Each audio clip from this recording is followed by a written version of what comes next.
ನನ್ನ ಹೆಂಡತಿ ಕಾಣುವಳು ಪುಡಿ ಪುಡಿ ಏನ್ ಮಾಡಕತ್ತೀವಿ? ಓದಾಡ್ತೀನಿ. ನೀವು ಓದಿ ಎಲ್ಲಿ ಸಾಧನೆ ಮಾಡ್ತೀವಿ? ಡಾಕ್ಟರ್ ಆಗಿ ಎಲ್ಲರಿಗೂ ಕಾಪಾಡ್ತೀನಿ. ಒಂದು ನಿಮ್ಮ ಅಪ್ಪನ ಕಾಪಾಡ್ಬಾ? ಓದಕ್ಕ ಬಿಡಲ್ಲ. ಏನಂತ ಹೇಳು? ನಿಮ್ಮ ಮಾವ ಹಿಡ್ಕೊಳ್ಳ ಪಕ್ಕದ ಮನೆಗೆ ಧಾರಾವಾಹಿ ನೋಡಕ್ ಹೋಗಲ್ಲ.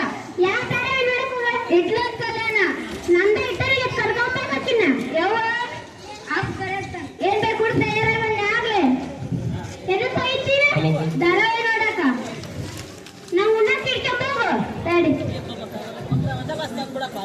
ಹಲೋ ಎಲ್ಲ ಪಾಲಕರಲ್ಲಿ ವಿನಂತಿ, ನೀವು ಯಾವ 6th 7th 8th ಸ್ಟೂಡೆಂಟ್ಸ್ ಏನಿದಾರೆ ನಿಮ್ಮ ಪಾಲಕರಿಗೆ ಏನು ಪ್ಲೇಟ್ಸ್ ಏನಾರ ಅನ್ನೋದು ಅಸ್ವಸ್ಥ ಆದ್ರೆ ನಿಮ್ಮ ಪ್ಲೇಟ್ ತಂದು ಕೊಡ್ರಿ.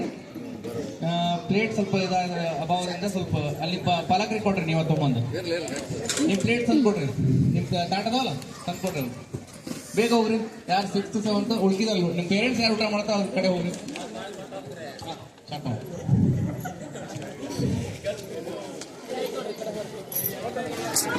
ಏನಿದು?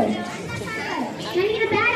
ಮತ್ತೇನ್ ಬೇಕು? ನಂಗೆ ಚಿಕನ್ ಬೇಕು, ತತ್ತರ ಬೇಕು. ಸುಡಂಗಿಲ್ಲ ಬೆಳಗಿಲ್ಲ. ಬೇಕಾಗಿದ್ರೆ ಎಲ್ಲಿ ತಂದು ಕೊಡ್ಬೇಕು. ತಿನ್ನಂಗೆ ತಿನ್ನಿಲ್ಲ ಅಂದ್ರೆ ಬೇಡ.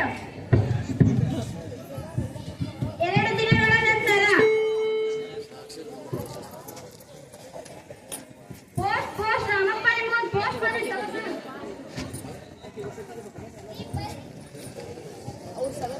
ಏನ್ರಿ ಅದು ಪೋಸ್ಟ್? ನಾವು ಸೈಯಲ್ರಿ ಅಬ್ಬಟ್ಟಿ ಪೂರ್ಣಿ ಇದೇನೋ ಬಂದೈತೆ ಅಂತ ಫೋನ್ ಹೇಳ್ಬೇಕು. ನಿಮ್ಮ ನೀವು ಓದಕ್ಕೆ 4 ದಿನ ಆಗುತ್ತೆ. ಸುದ್ದ ಬಿಡು.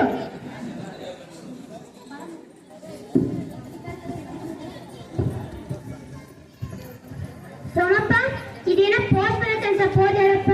ನನಗೂ ಓದಕ್ ಬರಲ್ಲ. ನಾನು ನೀನ್ ನಂಗೆ ಎಬ್ಬಟ್ಟು ಹೋಗ್ತೀನಿ. ಸುದ್ದ ಬಿಡು. ಬಾಳೆವು 15 ದಿನಗಳ ನಂತರ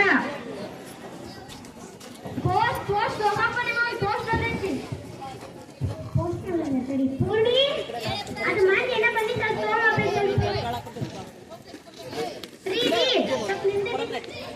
ಇದೇನೋ ಬಂದಿತ್ತು ಹೇಳು. ನಿಮ್ಮ ತಮ್ಮ 15 ದಿನಗಳ ನಂತರ ಆಕ್ಸಿಡೆಂಟ್ ಆಗಿ ತೀರಿ ಹೋಗಿದ್ದಾರೆ.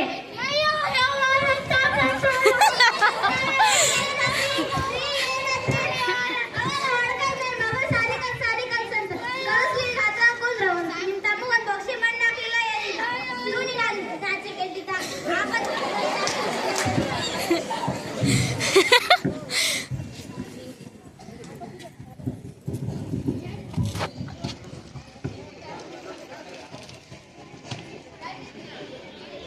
ಈ ಡ್ರಾಮಾದ ನೀತಿ ಏನೆಂದರೆ ಎಲ್ಲರ ಮನೆಯಲ್ಲೂ ಹೆಣ್ಣು ಮಕ್ಕಳಿಗೆ ಶಾಲೆಯನ್ನು ಕಲಿಸಬೇಕು.